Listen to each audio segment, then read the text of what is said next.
Hey guys, good mornings. Welcome to Vision Classes. Subscribe, share and like my YouTube channel.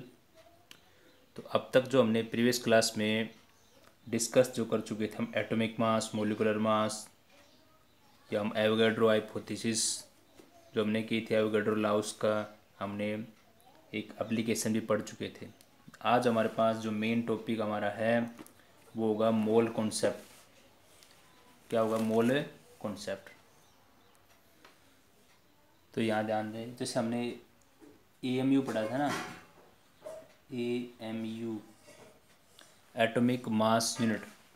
तो atomic mass unit की definition ये भी बता सकते हैं, it is defined as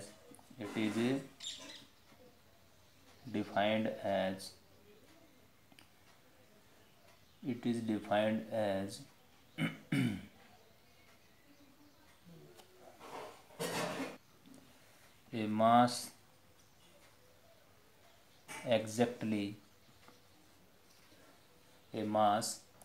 exactly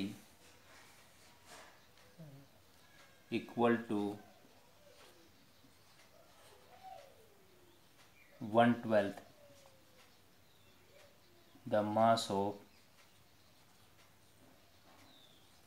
one carbon 12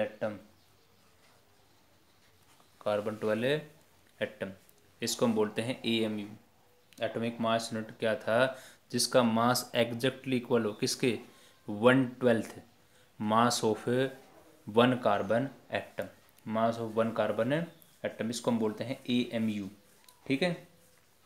और दूसरा हमने एक टर्म यहाँ पे डिस्कस की थी, मोलिकुलर मास। बेटा ध्यान रखेंगे, मोलिकुलर मास के अंदर हम एटॉमिक मास का सम करते हैं।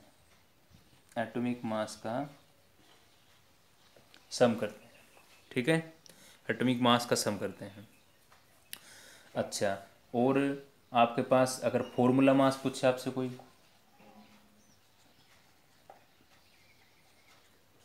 फॉर्मूला मास, तो फॉर्मूला मास के अंदर हम क्या करते हैं? फॉर्मूला मास हम यूज करते हैं फॉर एन आयनिक कंपाउंड के लिए। तो आयनिक कंपाउंड के लिए फॉर्मूला मास यूज करते हैं किसके लिए? आयनिक जो कंपाउंड है उनके लिए यूज करते हैं। फॉर्मूला मास यूज करते हैं आयनिक कंपाउंड के लिए। ठीक है। तो ये बातें तो हमारी जो प्रीवियस लेक्चर थी उसकी थी। अब हम नया टॉपिक यहाँ पे लिखते हैं।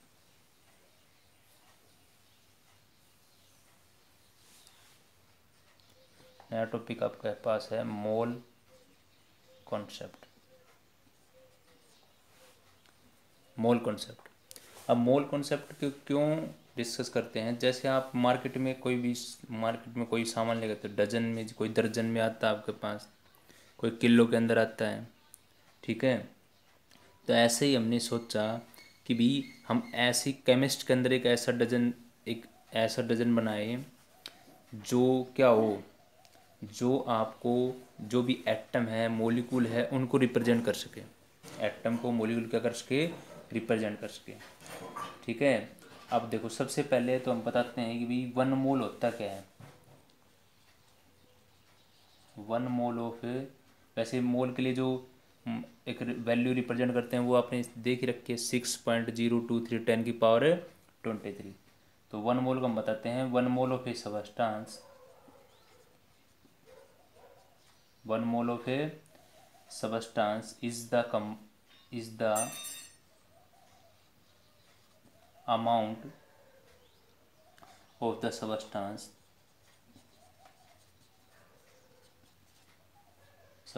that contain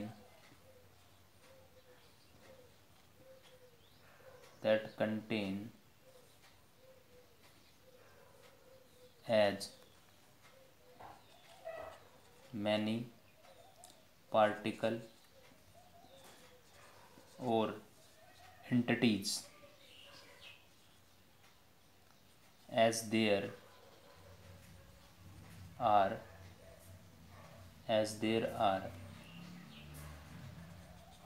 atom in exactly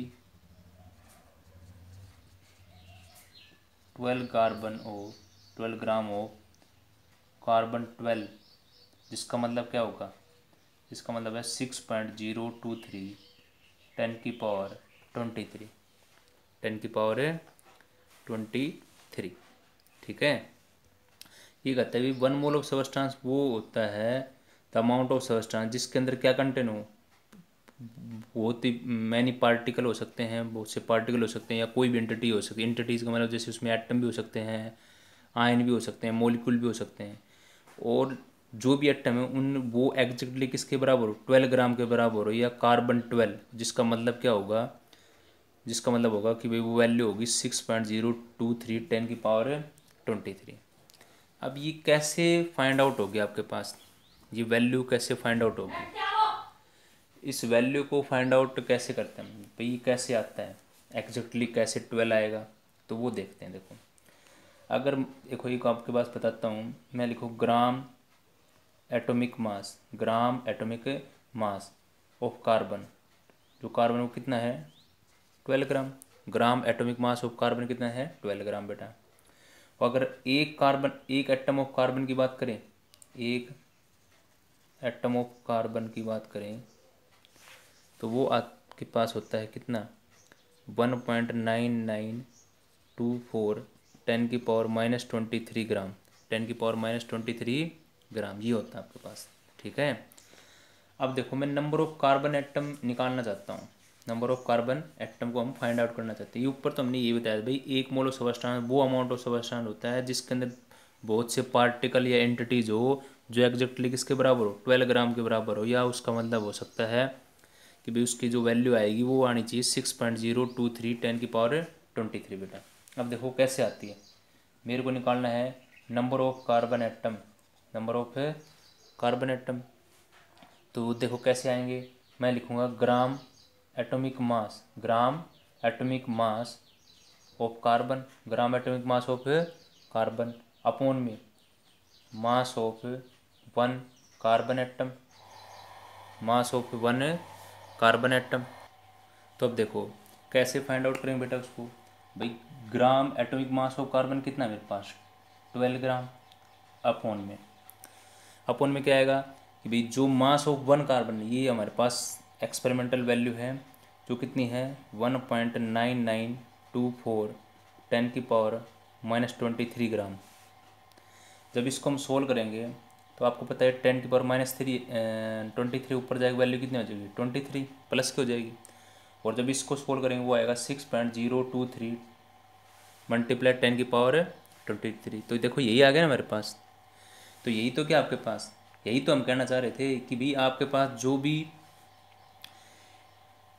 भी अमाउंट ऑफ सबस्टांस हो जिसमें जो भी पार्टिकल हो उनका जो मास है वो एग्जैक्टली कितना आना चाहिए, इक्वल होना चाहिए 12 ग्राम के, या उसका मतलब ये है कार्बन 12 का मतलब 6.023 10⁻23 ये वैल्यू आनी चाहिए। जैसे ये मेरे पास नंबर ऑफ कार्बन एटम की आई है, ऐसे ही अगर मैं मान लो वैल्यू फाइंड आउट करना चाहता हूँ नंबर ऑफ हाइड्रोजन एटम के लिए, नंबर ऑफ हाइड्रोजन एटम के लिए, तो बेटा ग्राम atomic mass of hydrogen, gram atomic mass of hydrogen upon में क्या आएगा मास of 1 hydrogen atom, mass of 1 hydrogen atom. देखो कैसे आएगा भाई ग्राम एटॉमिक मास ऑफ हाइड्रोजन वो हमने कल उस दिन देखा था 1.008 ये वैल्यू होती है बेटा। ठीक है अपॉन में, और एक एटम का जो कार्बन का एटम है उसका मास कितना होता है 1.672 10⁻24 ग्राम। जब इसको हम सोल्व करेंगे तो ये भी वही आएगा 6.023 10⁻23 तो ये हमें पता लग गया कि भाई हमारे पास जो ये वैल्यू आ रही ना 6.023 ये वैल्यू हमारे पास एक स्टैंडर्ड वैल्यू होगी। तो इसका मतलब क्या है, अगर मेरे को 1 मोल ऑफ कार्बन निकालना हो तो भी यही वैल्यू आएगी, 1 मोल ऑफ ऑक्सीजन निकालना हो मोलिक्यूल तो भी यही वैल्यू आएगी, 1 मोल ऑफ इलेक्ट्रॉन निकालना हो तो भी यही वैल्यू आएगी। ठीक है। इसका मतलब क्या हुआ, देखो ये हमने कैसे निकालते हैं ग्राम एटॉमिक मास जो भी एलिमेंट उसका नीचे मास हो 1 का। तो देखो बेटा 1 मोल ऑफ कार्बन एटम हो, 1 मोल ऑफ इलेक्ट्रॉन हो 1 मोल ऑफ वाटर मोलिक्यूल हो, ठीक है, या 1 मोल ऑफ O2 मोलिक्यूल हो, तो बेटा सब की वैल्यू क्या आएगी 6.023 10⁻23, सब के अंदर यही आएगी, सब की सेम वैल्यू आएगी, बस चेंज हो जाएगा। एटम है तो यहाँ पे एटम आ जाएगा, इलेक्ट्रॉन है तो आपके पास इलेक्ट्रॉन आ जाएगा, मोलिकुल है या आपके पास मोलिकुल है तो मोलिकुल आ जाएगा, मोलिकुल है तो मोलिकुल आ जाएगा, ठीक है। तो इसका मतलब ये मेरे पास एक स्टैंडर्ड वैल्यू होगी 6.023 10⁻23, ठीक है। काफ़ी बार इसको ऐसे भी लिख देते हैं 6.022 भी लिख देते हैं, ठीक है, कई जगह बुक्स के अंदर ऐसे भी लिखे हैं 6.022 10⁻23 22 भी लिखा मिलता है, एक ही बात है। इसका मतलब ये होगा भाई मोल को हम रिप्रेजेंट कर सकते हैं एवोगैड्रो नंबर से। जो एवोगैड्रो नंबर कौन है पार्टिकल का जो भी है वह 6.022 10⁻23 या 6.023 10⁻23। बेटा कार्बन एटम है तो एटम आ जाएगा, इलेक्ट्रॉन है तो इलेक्ट्रॉन आ जाएगा, और मोलिकुल है तो मोलिकुल आ जाएगा, और मोलिकुल है तो मोलिकुल आ जाएगा आपके पास, ठीक है। तो ये हमने मोल कॉन्सेप्ट की जर्नल आइडिया को डिस्कस कर लिया है। अब मैं एक इसमें फ़्लो चार्ट बनाऊंगा, और वो फ़्लो चार्ट आपको सबसे ज़्यादा इम्पोर्टेंट है। अगर जिस बच्चे को ये फ़्लो चार्ट आ गया तो समझ लो मोल कॉन्सेप्ट कंप्लीट आ गया, मोल कॉन्सेप्ट क्या आ गया, पूरा कंप्लीटली आ गया उसको, ठीक है। अब देखो वो बनाते हैं अभी। अब देखें भाई, ये देखो इसमें मैंने 3 सर्कल बना लिए बेटा। एक में लिख दिया अमाउंट ऑफ सबस्टांस जो ग्राम में है, एक लिख दिया मोल, और एक लिख दिया नंबर ऑफ एटम मोलिक्यूल, और एक लिख दिया वॉल्यूम ऑफ गैस, ठीक है। तो देखो इससे इस एरो का मतलब इससे इसमें जाना, इसका मतलब इससे बाहर निकलना, इसी तरह इससे इसमें आना और इससे इसमें बाहर निकलना, ठीक है। इसी तरह इससे इसमें आना और इससे इसमें बाहर निकलना, ठीक है। अब देखो कभी भी आप ध्यान रखेंगे, जैसे मान लो आप क्या कर रहे हो, मॉल के अंदर जाते हो, मॉल के अंदर आपको जाना है, मॉल के अंदर क्या करना, आपको जाना है, तो जाएंगे आप, तो ध्यान देंगे जब भी हम मॉल से निकल रहे हैं ना, मॉल से जब आप निकल रहे हो तो हमेशा मल्टीप्लाई होगा, मॉल से निकलने का नाम का मल्टीप्लाई, मॉल से निकलने का नाम का मल्टीप्लाई, ठीक है। क्या यहाँ पे लिख दिया मैंने MA मोलिकुलर मास MM, यहाँ पे मैंने लिख दिया NA, ठीक है, यहाँ पे मैंने लिख दिया 22.4, ये कब किस पे है, at NTP normal temperature pressure volume of gas के लिए NTP, ठीक है, या STP भी लिख सकते हो आप। तो मतलब आप मोल से किसी के अंदर भी जाते हो, चाहे अमाउंट ऑफ सबस्टांस में जाओ, चाहे आप नंबर ऑफ एटम मोलिकुल के अंदर जाओ, या वॉल्यूम ऑफ गैस के अंदर जाओ, तो हमेशा मल्टीप्लाई। दूसरा, इनसे अगर मोल में आते हैं हम, इनसे क्या आते हैं, मोल के अंदर आते हैं तो हमेशा डिवाइड, MM, इससे हम क्या करेंगे, डिवाइड करेंगे। इससे इसमें आ रहे हैं, मोल के अंदर आ रहे हैं तो क्या करेंगे, डिवाइड करेंगे NA से।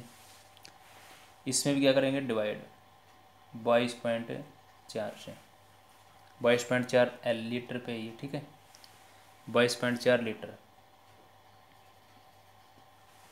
22.4 litre at NTP normal temperature pressure, ठीक है। तो ये दिमाग में डाल लें कि मोल के अंदर जैसे आप जैसे यहाँ से मोल के अंदर जा रहे हो तो डिवाइड बाई, जाना मतलब डिवाइड, और मोल से निकल के आना का मतलब मल्टीप्लाई। अब इस बात को कैसे याद रखेंगे आप, तो देखो बेटा एक चीज़ ध्यान रखो, जैसे ये तो मोल है, हम माल की बात करते हैं, जैसे BMG माल हो गया। आप जब जैसे हम क्या है, ये हम सब कस्टमर हैं, ये 3 जो अंडे बनाए ना ये सब कस्टमर है, और ये आपका BMG मॉल है। जब आप उसमें जाते हो, जब आप उसमें जाओगे तो क्या करोगे, कुछ ना कुछ पैसे खर्च करोगे ना, तो पैसे खर्च होंगे तो आपके पॉकेट से कुछ ना कुछ चीज़ निकलेगी, कुछ ना कुछ चीज़ें निकलेगी, तो निकलने का मतलब क्या होगा, डिवाइड हो गया, निकलने का मतलब क्या होगा, डिवाइड। तो आप मॉल के अंदर गए, कुछ ना कुछ पॉकेट से निकला, कुछ ना कुछ पॉकेट से निकला, कुछ ना कुछ पॉकेट से निकला, तो पॉकेट से निकलना मतलब भाग हो गया। दूसरा, अब मोल से बाहर आओगे, रिटर्न आ रहा है आपको, मोल से बाहर निकल के आ रहे हो, अमाउंट ऑफ सबस्टांस में, नंबर ऑफ एटम मोलिक्यूल में, या वॉल्यूम ऑफ गैस में। तो बेटा बाहर निकलोगे तो कुछ ना कुछ लेके आओगे सामान। भैया आपने शूज़ लिए हैं, या आपने कोई शर्ट ली है, कुछ ना कुछ चीज़ ली है ना आपने, तो ली है तो कुछ ना कुछ अपने एंड के अंदर लेके ले आओगे ना उसको। तो इसका मतलब क्या हुआ, डिवाइड ना मल्टीप्लाई, क्या होगा, मल्टीप्लाई। तो मोल से जब भी निकलेंगे तो मल्टीप्लाई, मोल से निकलेंगे तो मल्टीप्लाई, मोल से निकलेंगे तो मल्टीप्लाई। अब देखो क्या क्या चीज़ें हैं। इस एम का मतलब है मोलिकुलर मास, एम का मतलब क्या है, मोलिकुलर मास। एन ए का मतलब क्या है, एवोगैड्रो नंबर, ठीक है। और भाई ये तो इसमें गैस वाले में तो आई, आप कितने से करते हो, 22.4 लीटर से मल्टीप्लाई या डिवाइड करेंगे। तो भाई ये फ्लो चार्ट को आप आसानी से देख लें, बिल्कुल आसान है। मोल कॉन्सेप्ट समझ लो, ये पूरा मोल कॉन्सेप्ट होगा इससे। और एक बात ध्यान रखें, किसी किसी क्वेश्चन में क्या करेगा, देखो आपसे मान लो ये दे दिया, आपसे अमाउंट ऑफ सबस्टांस दे दिया आपसे, और नंबर ऑफ एटम निकालना चाहता है। मान लो आपसे दे दिया कि आपसे बोल दे भाई 10 ग्राम के अंदर 10 ग्राम सैंड ले लिया आपसे, ठीक है, और बोले इसमें कितने एटम है, तो आपको एटम निकालने हैं। 10 ग्राम सैंड के अंदर कितने एटम होंगे या कितने मोलिक्यूल होंगे। तो रास्ते में ऐसा नहीं कि ऐसे डायरेक्ट उछल के चले जाओगे आप ऐसे, पहले आप अमाउंट ऑफ सबस्टांस से मोल में आओगे, फिर मोल से किस में जाएंगे, इसमें जाएंगे, तब आंसर होगा हमारे पास। या ये देता है तो पहले इसमें आओ फिर इसमें आना आपको, या यहाँ जाना आपको, मान लो अमाउंट ऑफ सबस्टांस दे दे और आपसे वॉल्यूम ऑफ गैस पूछे, तो पहले आप यहाँ से यहाँ पहुँचे फिर आप यहाँ जाएं वॉल्यूम ऑफ गैस के ऊपर, ठीक है। तो ऐसे जाना आपको। आज हमने एक सिर्फ कॉन्सेप्ट को सीखा है, और एक दो मैं न्यूमेरिकल आपको बताता हूँ। देखो जैसे मान लो आपसे क्वेश्चन एक पूछ लिया जाए, तो देखें क्वेश्चन हमारे पास ऐसे है कि calculate total number of electron present 1.6 gram of methane, कि भाई टोटल नंबर ऑफ इलेक्ट्रॉन बताओ। 1.6 ग्राम मीथेन हमारे पास, 1.6 ग्राम में मीथेन है, ठीक है। तो 1.6 ग्राम मीथेन के अंदर कितने इलेक्ट्रॉन होंगे, मतलब यहाँ आना आपको, भाई इलेक्ट्रॉन भी निकालना हो तो यहाँ आना आपको, ठीक है। आप यहाँ खड़े हो तो पहले यहाँ से यहाँ आओ और फिर यहाँ जाना है, तो यही सिखाया ना मैंने आपको। आप यहाँ खड़े हो, ग्राम दिया तो इसका मतलब यहाँ हो आप। तो देखो बस करने की जरूरत नहीं है, बिल्कुल 2 मिनट का क्वेश्चन है, 2 भी का नहीं है, बिल्कुल 1 मिनट का क्वेश्चन है। देखो मैं कहाँ खड़ा हूँ, 1.6 ग्राम यहाँ खड़ा हूँ ना, तो मेरे को पहले कहाँ आना है, मोल के अंदर आना है। तो देखो इससे मोल में आने के लिए क्या करते हैं, मोलिकुलर मास से डिवाइड करते हैं। अब CH4 का मोलिकुलर मास कितना होगा, मोलिकुलर मास कैसे निकालते हैं, एटॉमिक मास का सम, तो कार्बन 1 का 12 और 4, 12 4 कितना होगा 16, 16 लिख दिया, मतलब मैं पहुंच गया यहाँ पे। अब मेरे को आना है यहाँ पे, तो इससे इसमें आने के लिए क्या करता हूँ मैं, देखो मल्टीप्लाई करता हूँ किससे, एवोगैड्रो नंबर से, तो कर दो मल्टीप्लाई। 6.023 10 की पावर 23, बस मेरा आंसर हो गया। अब कुछ करना ही नहीं है मेरे को इसके अंदर। तो इसको आप सोल्व करोगे तो आपके पास आंसर आ जाएगा। कितना आंसर आ जाएगा, यही आ जाएगा। इसके अंदर 1 पॉइंट कम हो जाएगा बस, क्योंकि ये 1.6 है, इसके नाम कटाने के लिए यहाँ पे नीचे 10 कर देंगे, तो ये 16 से 16 कट जाएगा, तो 1 पावर कम हो जाएगी, तो आंसर हो जाएगा 6.023 10 की पावर 22 आपके पास क्या हो जाएंगे, इलेक्ट्रॉन हो जाएंगे, ठीक है। तो सबसे पहला इसने फर्स्ट पार्ट के अंदर हमसे यही पूछा था। तो 1 मिनट रुकें, तो ध्यान रखेंगे, ये तो हमारे पास क्या वैल्यू है, 6.023 10 की पावर 22, मतलब ये तो मोलिकुल आ गई। थोड़ा सा ध्यान रखेंगे, वैसे क्वेश्चन हमारा हो चुका है बिल्कुल। अब इसने इलेक्ट्रॉन पूछे हैं, तो कि ये तो एटॉमिक मास था। इलेक्ट्रॉन की बात करता हूँ मैं यहाँ पे, तो देखो एक कार्बन के अंदर, कार्बन का कितना होता है, ऐसे एटॉमिक नंबर 6 होता है ना, कितना होता है 6 होता है आपके पास। तो इसके अंदर इलेक्ट्रॉन कितने हैं, 6 इलेक्ट्रॉन ये रहे, और हाइड्रोजन के अंदर कितने हैं 4, क्योंकि एक हाइड्रोजन में 1 होता है, तो 4 है, तो कितने हो गए 4, तो टोटल इलेक्ट्रॉन कितने हो गए 10, टोटल इलेक्ट्रॉन कितने हो गए 10 हो गए। तो हमें कुछ नहीं करना, लास्ट में 6.023 10 की पावर 22 को 22 को 10 से मल्टीप्लाई कर देंगे, कितने कर देंगे 10 से करेंगे तो आपका आंसर वही आ जाएगा, क्या आंसर आ जाएगा 6.023 10⁻23, क्योंकि अभी तो हमने निकाले थे कि भाई एक मोल ऑफ इलेक्ट्रॉन की वैल्यू इतनी आनी चाहिए। अगर मैं यहाँ पे 22 कर देता तो आंसर गलत होता ना हमारे पास। बट मैंने यहाँ पे लास्ट में ध्यान रखा, इसने इलेक्ट्रॉन पूछा था। अगर मान लो मेरे से यहीं पे क्वेश्चन का आंसर अगर यहाँ पूछता वो कि सिर्फ नंबर ऑफ मॉलिक्यूल पूछता तो आंसर मेरा यहीं पे हो जाता ख़त्म। अगर नंबर ऑफ मॉलिक्यूल पूछता तो आंसर मेरा यहीं स्टॉप हो जाता। बट इसने मेरे पूछा है number of electron, number of क्या पूछा बेटा, इलेक्ट्रॉन पूछा, तो इसलिए मैंने इसको 10 से और मल्टीप्लाई किया है। अगर मॉलिक्यूल पूछता तो मैं यही आंसर दे देता।